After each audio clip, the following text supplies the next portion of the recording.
Friends, welcome to રિશીઝ kitchen. તો આજે હું તમારી સાથે શેર કરી શિયાળા સ્પેશિયલ મેથીના લાડુ રેસીપી, જે હેલ્ધી હોવાથી નાના અને મોટા બધા માટે ફાયદાકારક છે અને ઘરમાં રહેલી સામગ્રીથી ઇઝીલી બની જાય છે. તો ચાલો બનાવવાનું શરૂ કરીએ. અડધો કપ સૂકી મેથીના દાણા, જેને સાફ કરી કોરા કપડાથી લૂછીને લીધા છે. મિક્સચર જારના સૌથી નાના જારમાં લઈ અને કરકરું પીસી લઈએ. આ રીતે કરકરો પાવડર તૈયાર છે. બોલમાં લઈ લઈએ. સાથે મેં લીધું છે 1 કપ રૂમ ટેમ્પરેચર પર રહેલું ફૂલ ફેટ દૂધ. અહીં અડધો કપ મેથીનો પાવડર છે એટલે 1 કપ દૂધ લઈશું. સારી રીતે મિક્સ કરીએ.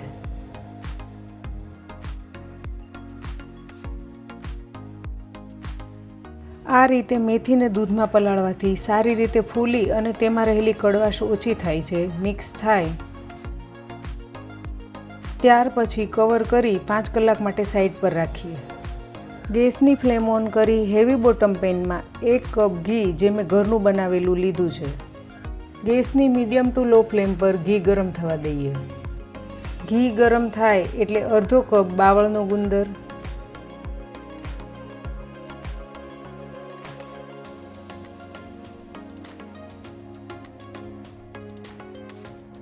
ફેરવતા જઈ સારી રીતે તળી લઈએ. તળેલો ગુંદર પ્લેટમાં લઈએ.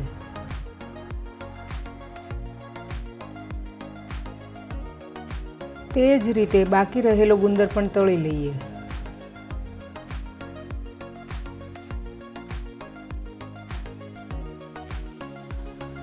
ગેસની ફ્લેમ લો કરી તે જ પેનમાં 1 ટેબલસ્પૂન ચણાનો લોટ શેકી લઈએ. અડધી મિનિટ પછી મેં લીધો છે અડધો કપ અડદનો કકરો લોટ. સતત ચલાવતા જઈ અને શેકીશું.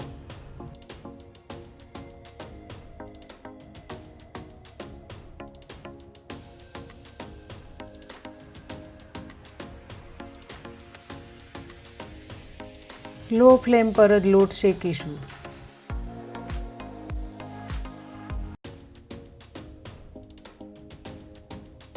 ત્રણ થી 4 મિનિટ પછી અડદનો લોટ થોડો શેકાય અને કલર ચેન્જ થાય એટલે મેં લીધો છે અડધો કપ ઘઉંનો ઝીણો લોટ, જે રોટલી માટે આવે તે.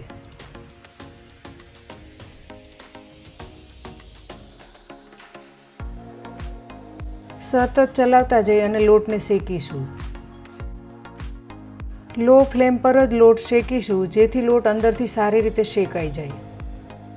7 થી 8 મિનિટ પછી લોટ સારી રીતે શેકાય અને તેમાંથી સુગંધ આવવા લાગી છે, ત્યાર પછી 1/4 કપ બદામ આ રીતે કટ કરીને લીધી છે.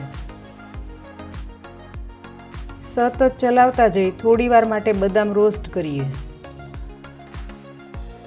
અડધી મિનિટ પછી 1/4 કપ કાજુ આ રીતે કટ કરીને લીધા છે.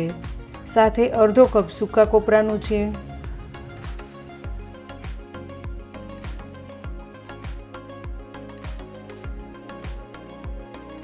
સતત ચલાવીશું.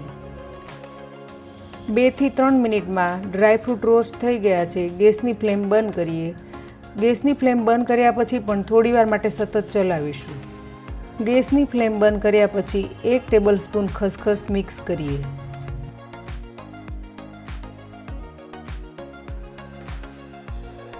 સાથે 2 ટેબલસ્પૂન સૂંઠ પાવડર, 1 ટેબલસ્પૂન પીપરી મૂળ પાવડર, 1 ટેબલસ્પૂન લીલી એલચી પાવડર. મસાલા ગેસની ફ્લેમ બંધ કર્યા પછી જ એડ કરીશું.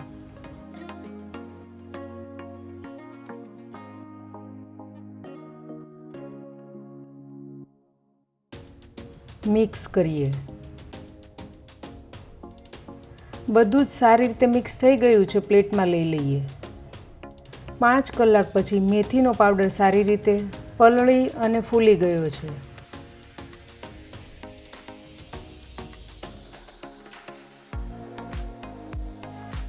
તે જ પેનમાં 6 ટેબલસ્પૂન ઘી ગેસની લો ફ્લેમ પર ગરમ કરવા રાખ્યું છે. ઘી હલકું ગરમ થાય એટલે પલાળેલો મેથીનો પાવડર,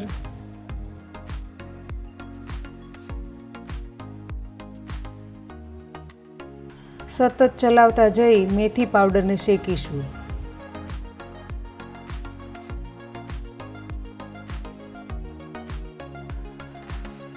ગેસની મીડિયમ ટુ લો ફ્લેમ પર સારી રીતે શેકીશું.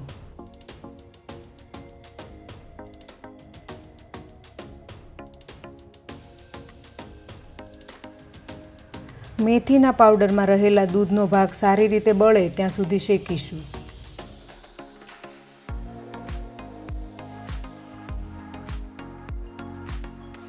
આઠથી 10 મિનિટમાં શેકાય અને દૂધનો ભાગ બળી ગયો છે. ગેસની ફ્લેમ બંધ કરીએ. સાઈડ પર રાખીએ. તળેલો ગુંદર આ રીતે હલકો પ્રેસ કરી લઈએ.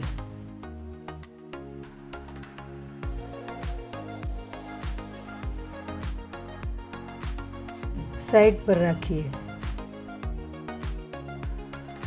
હેવી બોટમ પેનમાં 1 ટેબલસ્પૂન ઘી. ગેસ ઓન કરી મીડિયમ ટુ લો ફ્લેમ પર ઘી ગરમ થાય એટલે 1/2 કપ સમારેલો ગોળ મિક્સ કરીએ. અહીં ગોળનો પાયો નથી કરવાનો, ગોળ મેલ્ટ થાય તેટલો જ ગરમ કરીશું.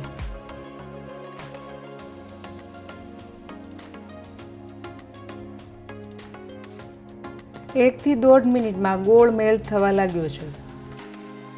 2 મિનિટમાં ગોળ મેલ્ટ થઈ ગયો છે. ગેસની ફ્લેમ બંધ કરીશું. શેકેલા મેથી પાવડરમાં એડ કરીએ. શેકેલા અડદ અને ઘઉંના લોટને એડ કરીએ.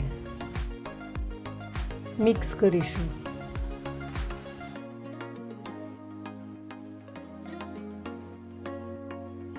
મિક્સ થાય પછી તળી અને ક્રશ કરેલો ગુંદર સારી રીતે મિક્સ કરીએ. ગુંદરને લાસ્ટમાં જ એડ કરીશું.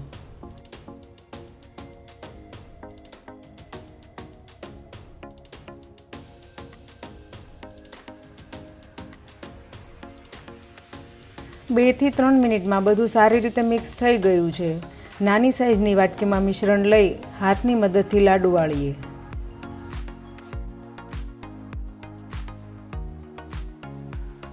હું અહીંયા રેડીમેડ લાડુ મળે તે સાઇઝના તૈયાર કરું છું. લાડુની એક સરખી સાઇઝ રાખવા મેં નાની વાટકીનું માપ લીધું છે.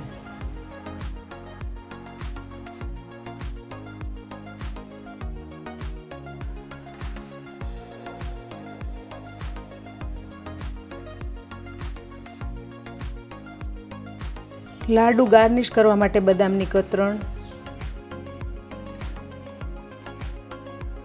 તૈયાર થયેલા લાડુ 5 થી 6 કલાક માટે રૂમ ટેમ્પરેચર પર રાખીશું. 5 થી 6 કલાક પછી લાડુ સર્વિંગ માટે તૈયાર છે તો સર્વ કરીએ.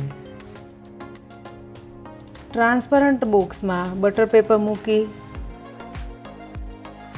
લાડુ મૂકીએ. તો ફ્રેન્ડ્સ, તમે આ મેથીના લાડુ રેસીપી એકવાર જરૂરથી ટ્રાય કરજો અને મને કમેન્ટમાં જણાવજો કે કેવી લાગી. જો સારી લાગે તો વિડીયોને લાઇક અને શેર કરજો. રિશિસ કિચન ચેનલને સબસ્ક્રાઈબ કરજો અને આવી જ નવી રેસીપી જોવા સાઇટ પર આપેલ બેલ આઇકન પ્રેસ કરજો, જેથી આવનાર નવી રેસીપીના નોટિફિકેશન તરત મળે. ફરી મળીશું એક નવી રેસીપી સાથે. Thank you for watching.